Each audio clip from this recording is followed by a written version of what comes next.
Caminos de tiza, abriendo surcos, este oficio labrador.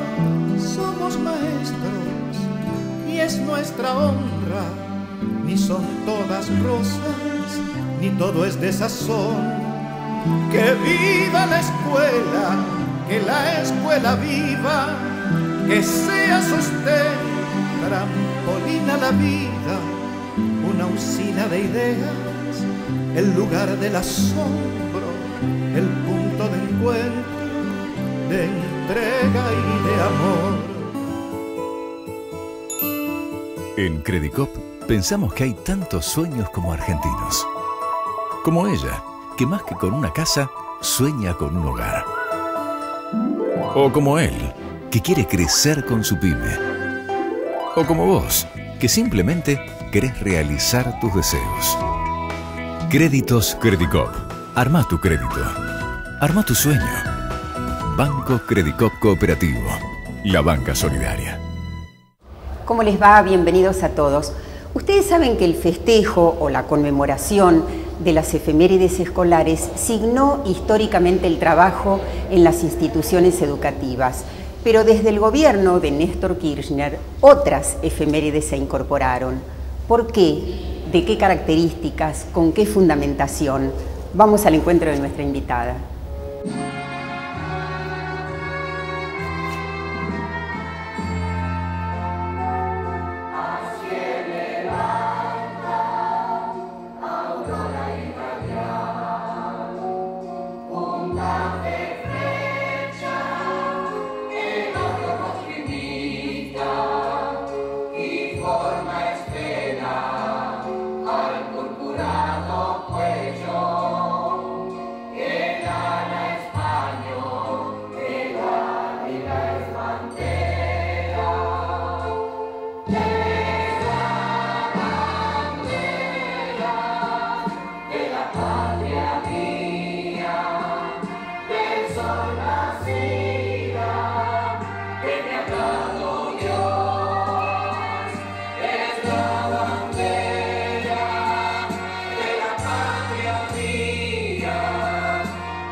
Bienvenida, Silvia Storino.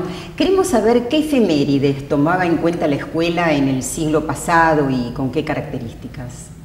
Bueno, las efemérides ocupan un lugar muy importante, sobre todo en la escuela primaria, porque recordemos que una de las misiones fundamentales de la escuela primaria fue inventarnos casi como argentinos, ¿no? Darnos un pasado común, una historia común. En esa misión, las efemérides como celebración colectiva tenían una alta relevancia. Generalmente las efemérides uno tiende a pensarlas como naturales, son celebraciones que todos hemos incorporado como fijas, como estables, y gran parte de esa idea o representación sobre estas celebraciones tiene que ver con la escuela. Las efemérides clásicas, las más históricas, hacen referencia básicamente a hechos importantes de nuestra historia, generalmente localizados en la época de la lucha por nuestra independencia, claro, y giran en torno a acontecimientos signados por la escuela o por la propia historiografía hasta ese momento como claves en el desarrollo de la independencia, o bien hacen referencia a aquellos personajes claves que actuaron en esos mismos momentos históricos. Por eso quizás las efemérides más, si uno le preguntara a quienes nos están viendo cuáles son las celebraciones de la escuela que más recuerda, seguramente nos diga el 25 de mayo, el 9 de julio en primer lugar, justamente por ser las fechas tanto del primer gobierno patrio como de la independencia, y luego ese conjunto de celebraciones, en realidad conmemoraciones, porque hacen más referencia a la fecha de la muerte de alguno de esos próceres,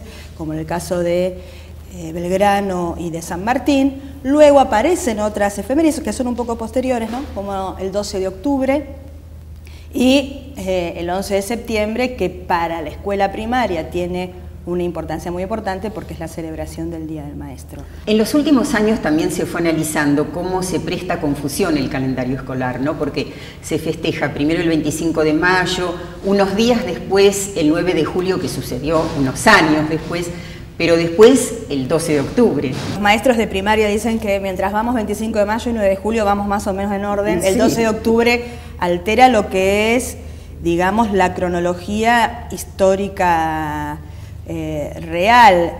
La cuestión ahí es, es discutir qué lugar tienen esas efemérides hoy, porque está claro cuál fue la función que cumplieron en una escuela que constituía o entendía, o un Estado que entendía que la Constitución de gran parte de la nacionalidad tenía que ver con convocarnos a ritos y a modos comunes de hacer las cosas. Y a los símbolos patrios. Y en ese caso también a un conjunto de símbolos patrios que hacen un modo particular de entender la constitución de la patria. Sí. Y siempre eso ha tenido una tensión, en principio porque la idea de patria ha sido una idea bastante compleja y tensionada, sobre todo porque en una parte importante de nuestra historia ese concepto fue sostenido por los sectores más conservadores. También patria es sostenido por los sectores más populares, así que es un concepto en tensión y en disputa. Nosotros creemos, la verdad, que es muy importante y entendemos que desde 2003 el concepto de patria adquiere, como siempre en los procesos políticos, un nuevo modo de verse, un nuevo modo de entenderse. No es lo mismo la patria de la dictadura, ¿no? No es lo mismo la patria de la dictadura que la patria que nacionaliza YPF. No puede ser entendida de la misma manera. Y en esos mismos contextos, pensar el lugar que ocupan estas fechas, que son fechas no solo son fechas de memoria, pero también de producción de un recuerdo hacia adelante, es muy importante para la escuela, para que esas fechas no sean vividas acríticamente, que sean puestas en el contexto del proceso histórico en el cual se produjeron, y en una lectura de la historia que obliga también a ir sumando otras fechas que son importantes y que en la lectura de los procesos sociales más contemporáneos van adquiriendo valor. Ayer nomás en el colegio me enseñaron que este país es grande y tiene libertad. Hoy desperté y vi mi cama y mi cuarto. Este mes no tuve mucho que comer. Ahora, cuando vos decís fechas, recordemos que efemérides viene de efímero. ¿Se conmemora un día o se toma en cuenta el proceso? Yo diría, tendríamos que poder diferenciar lo que es el acontecimiento del día, del mismo modo que uno tiene una fecha de cumpleaños y ese día, aunque uno tiene todo el año, ¿no? Días para decir hoy tengo tantos años y un día, tantos años y un mes. Hay algún momento en particular donde uno hace un alto. Ese alto diferencia ese día de los otros. Ahí hay un acontecimiento. Y un acontecimiento que la escuela ha celebrado históricamente de una manera, en algunos casos más rutinaria. En algunos casos podemos discutir qué sentido tiene esa celebración, ese acontecimiento, cuando solemne también, es solemne. Si bien en los últimos años la escuela ha logrado desacartonar alguna de esas fechas. Lo que pasa es que los actos escolares en el siglo pasado incluían poesías patrióticas con un lenguaje muy grandilocuente, ¿recordás?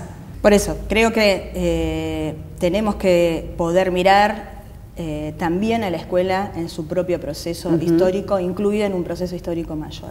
O sea, las efemérides se conmemoraban de acuerdo a cómo se enseñaba la historia en aquel momento, centrando en las fechas, en los nombres, en las batallas.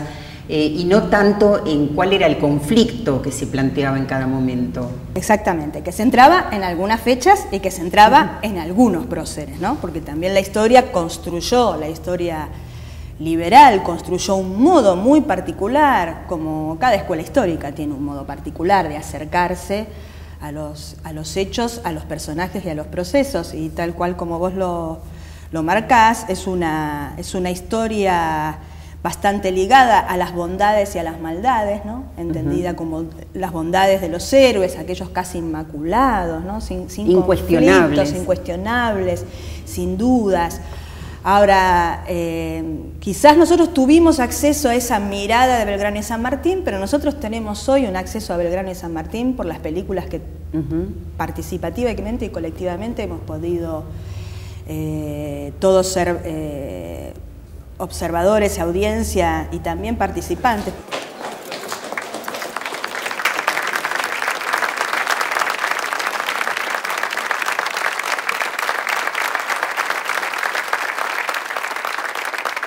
Bienvenido, general.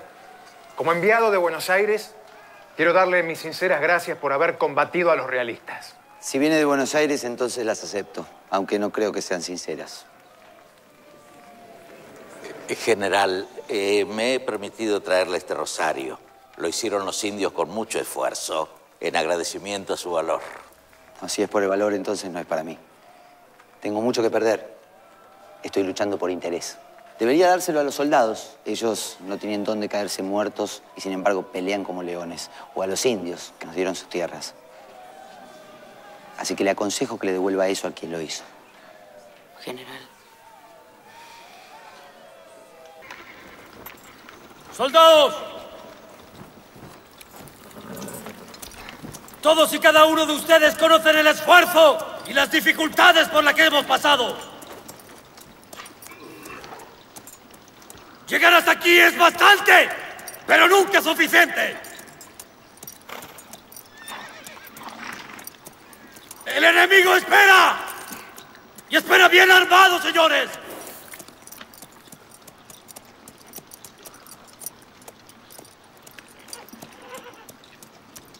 Son la esperanza de la América.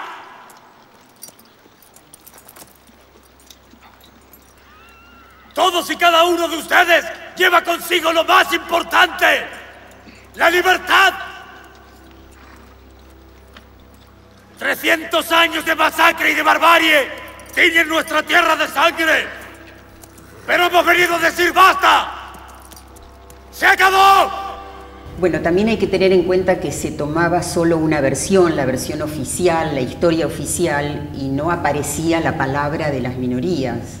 Bueno, ese es un tema interesante porque a medida que las propias corrientes historiográficas o la disciplina en tanto, la historia en tanto disciplina hace avances, no del mismo modo, porque la escuela no es una copia fiel del conocimiento disciplinar que por fuera de ella se produce, pero es cierto que en términos de sus contenidos va habiendo otros debates en torno a la enseñanza, y así como la sociedad avanza en hacer más visible y más reconocible el derecho de las minorías, es también cierto que dentro de la escuela los contenidos empiezan porque esos procesos nunca son cortos, no son fáciles, son complejos, empieza a dar lugar a otras miradas. Y vamos a decir, por ejemplo, no de una minoría, de una mayoría, que es la de las mujeres. ¿Qué lugar ocupan las mujeres en la historia? Seguramente, si nosotros miramos nuestras experiencias, ha sido una historia de hombres.